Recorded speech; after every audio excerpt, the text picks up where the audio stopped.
And I'm going to go ahead and hand it over to Emily and Heather. Great, thank you so much. I am Heather McComas from the American Medical Association. Really great to be here with you today. I know that I can speak for Emily as well on this, but we talked to a lot of different groups about prior authorization reform, and I think we take a special interest and attention when we talk to patient-oriented organizations, because at the end of the day, prior authorization, while it certainly is an issue about physician burdens and is concerning to our members because of that, it ultimately is a patient issue. It's a patient harm issue. And so we really enjoy interacting with patient organizations on this topic. Go ahead to the next slide, please. And so one of the things we've really tried to drill down in on our advocacy in recent years is the patient impact of prior authorization, because I think at the end of the day, and certainly Emily can talk about this more when she's talking about state legislation on this topic and building coalitions, we feel that to get reform accomplished, we really need to show the patient impact of these health insurance requirements. The AMA has been conducting an annual survey of about 1,000 practicing physicians over the past 7 years, and consistently, year after year, physicians are reporting that this process delays patient care and actually hurts patient outcomes. The overwhelming majority of physicians in our 2022 survey, 94%, indicated that prior authorization can lead to care delays. And then there are downstream consequences of these delays. It leads to patients abandoning their treatment. It negatively impacts clinical outcomes. And most concerningly, 33% or a third of physicians indicated that prior authorization has led to a serious adverse event for a patient in their care. These are things like hospitalization, permanent impairment or injury, or even death. So that's, I think, really a heart-stopping statistic for all of us to consider.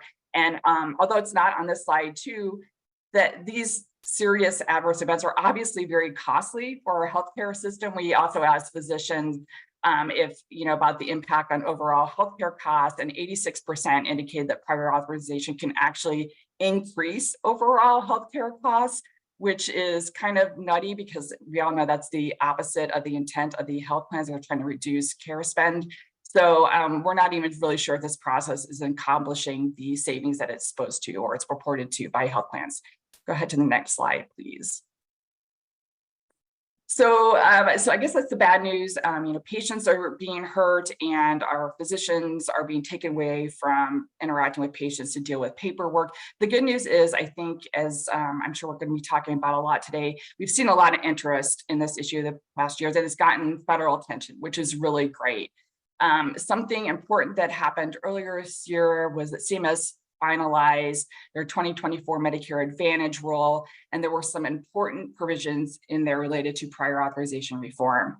The first thing this rule accomplishes was going after the clinical criteria that Medicare Advantage plans can use in their prior authorization programs. And this was in part spurred by a OIG, Office of Inspector General report that was released in 2022, which showed that patients who have Medicare Advantage sometimes aren't able to access the same care that they would be able to get if they were Medicare fee-for-service patients. So that's obviously not supposed to happen, and led to the release of these new requirements on MA plans, which will go into effect beginning of 2024. So the relief from this rule is coming soon.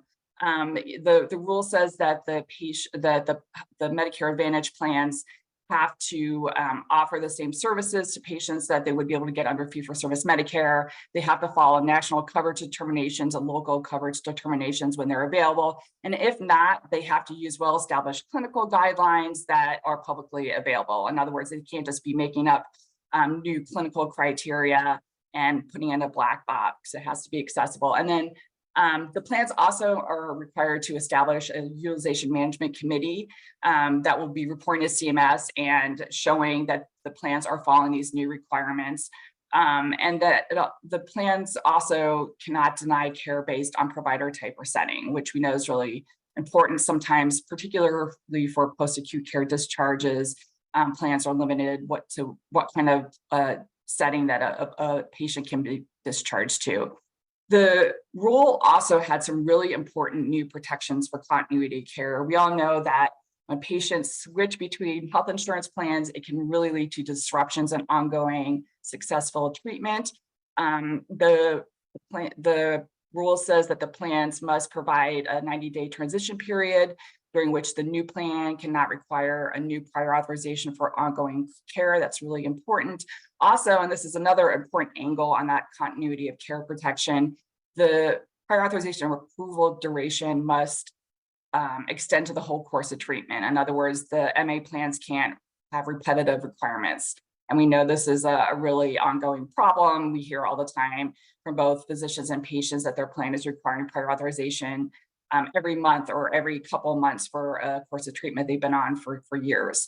And also it says that MA plans cannot retroactively deny coverage. We hear about this all the time. It's very alarming. So that's something that's really important for both physicians and for the patients.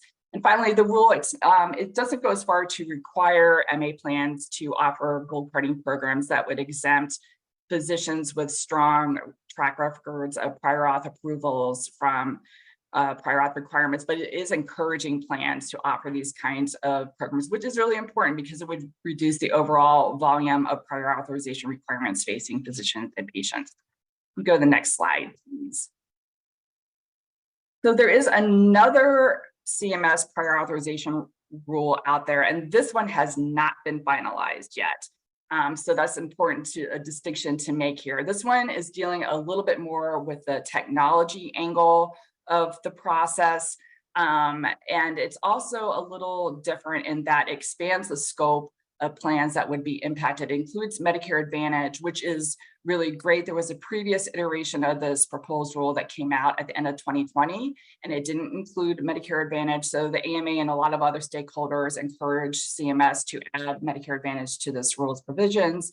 And CMS did that in this iteration, which is great to see. It also applies to Medicaid, Medicaid managed care plans, CHIP managed care plans, and qualified health plans under the federally facilitated exchanges. So as I mentioned before, a lot of the rules provisions relate to technology. The plans that are affected by this rule would have to offer an electronic prior authorization process that integrates with physicians' electronic health record systems and kind of handle the whole process from soup to nuts through the EHR. It would tell the physician when the physician starts to order a service, hey, your plan, this patient's plan requires prior authorization. It would uncover the documentation requirements for that service, and then it would allow the physician to send the necessary information to the plan via their EHR. So this does have the potential to make the process a lot more quick and make it far more transparent than it is today, which is really great. And it also should enable the process to be quicker. So the rule is proposing some new processing timelines for the impacted plans.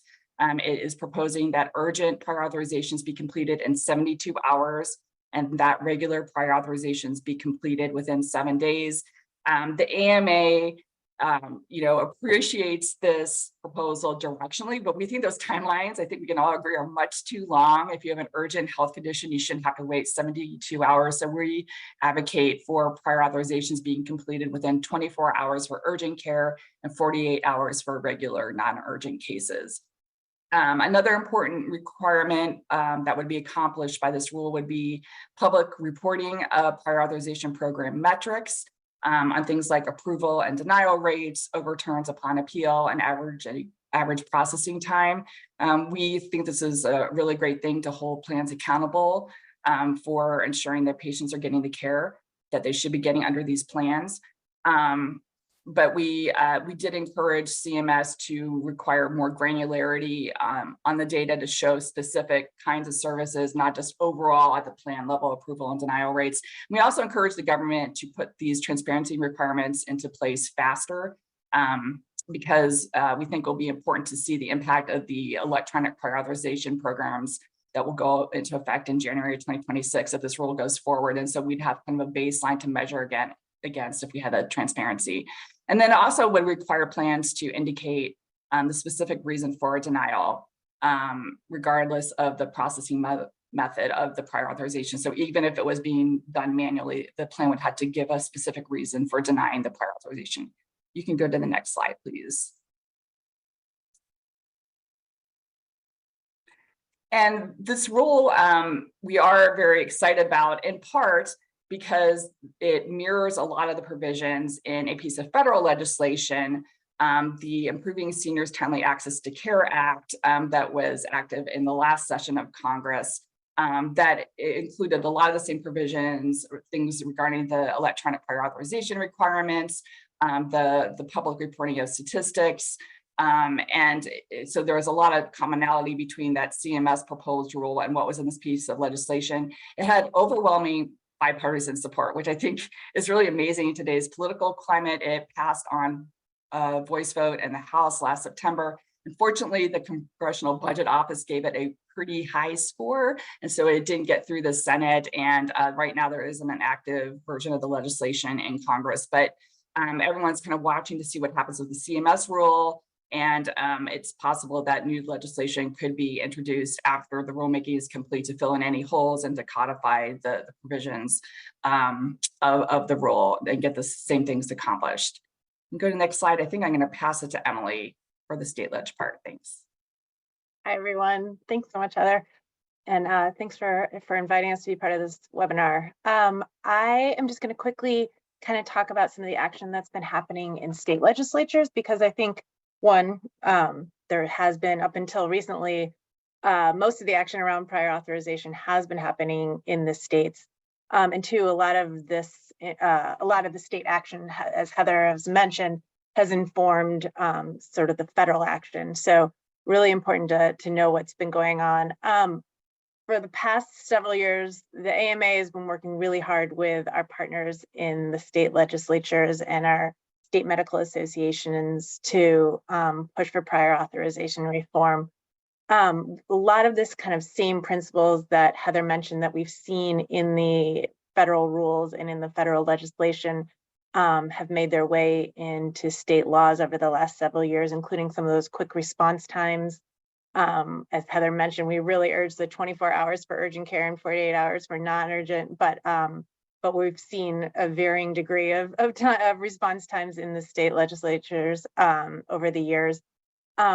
Another issue that we really press for, and I think is really important for both patients and physicians, is that the person making the determination whether a drug or service is approved is a peer of the treating physician. So the same physician licensed in the same specialty and practicing in that state. I think this is really important to make sure there's not unnecessary delays, and to ensure that we're not kind of relying on the appeal process to make these determinations, which results in even more delays for the patient. As Heather mentioned, we've seen this in the federal rules, but a lot of states have enacted prohibitions on retroactive coverage denials if care is pre-authorized. And this, again, is really important for patients and physicians who could receive approval to go ahead with a service, but then be stuck with the bill later on when it's ultimately denied.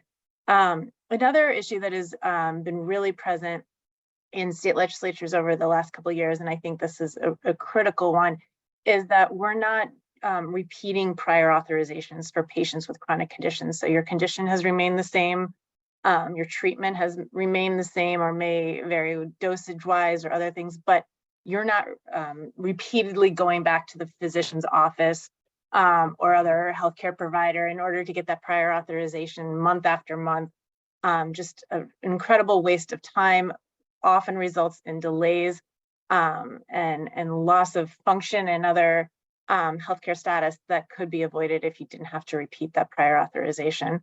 Heather also mentioned this proposal, but this is in a lot of states, state laws right now, that there is continuity of care when a patient switches plans. I think this is particularly relevant as we're looking at the end of the continuous coverage requirement for Medicaid, and we're seeing a lot of patients transfer off of Medicaid and onto commercial coverage in the next coming months, and making sure that care isn't disrupted as those transitions happen. And then I want to talk about gold carding specifically because I know this was of interest to a lot of folks on this call. And gold carding, as Heather mentioned, is kind of this concept that if the physician has a good track record, has a high approval rate for a specific drug or service, that they kind of get a green light, a pass to get that prior authorization, from getting that prior authorization. So we've seen a lot of states consider how to do that concept. And I think it's really, the AMA fully supports that because of the goal, which is a volume reduction effort. I think all of our advocates in the states and all of our members are feeling an increased pressure around prior authorization, that the volume is just ever increasing and there's no relief. And it's on things, it's not a targeted process anymore. It used to be for high cost drugs or services, and now it's on generics, right? It's on low cost items and services that just, it doesn't quite make sense. So this idea of volume reduction, potentially through the use of this gold card, is a really attractive idea, I think, to a lot of physicians and patients. So we've seen a couple states be able to enact legislation around this. Some of them are very specific. We've seen sort of Texas model, which really lays out exactly how the gold carding works, how many services you have to complete in order to get the gold carding, when it can get pulled, those sorts of things. Texas, Arkansas has a similar law. We've also seen a couple of states that have enacted more vague laws that kind of let the insurer develop the gold carding program itself. So we're kind of still watching to see how some of these proposals play out. We're excited about them, but we know it's kind of a potentially complicated process. So we are supportive and optimistic that they will prove to be good efforts. But we also don't consider gold carding in and of itself as the answer to prior authorization reform. You can see on this slide are the number of other proposals that we advocate for in the states and at the federal level. And we think all of these proposals are equally important sort of in getting to both improving the process and reducing that volume and ensuring access to timely care. So very excited about gold carding. Don't think it's the single answer, and we would continue to support the concept of gold carding in broader prior authorization reform. So I'll kind of leave it there, but I will say there were I think about 30 plus states this year that had prior authorization reform proposals introduced. We've seen about 7 or 8 enacted so far, and we're really working hard to make sure more than that are enacted this year, and laying the groundwork for the next legislative session as well. So I will pass it back to Heather to just really quickly talk about our grassroots work. Yeah, sure. Thanks a lot, Emily. So the last thing we just wanted to quickly mention is we do have a grassroots prior authorization website, fixpriorauth.org. It has tracks geared at physicians and patients and even employers. We think employers are good advocacy target as well. We have associated social media campaigns, and we have a method to collect patient and physician and other healthcare professional stories on prior authorization. We really encourage you to leverage that and submit patient stories on the website. They're really, really, really helpful in our advocacy. And also, someone was asking about the Improving Seniors Timely Access to Care Act, and our Fixed Prior Auth social media networks definitely are very active in kind of getting people to contact their members of Congress to support legislation. And also there was a recent Dear Colleague letter that members of Congress sent to CMS to urge them to finalize the rule that I was talking about earlier. So very much encourage you to check it out. And it has all of our AMA prior auth resources on it, including the survey. I saw that someone asked about that too. So that is available on the website too. Thanks a lot.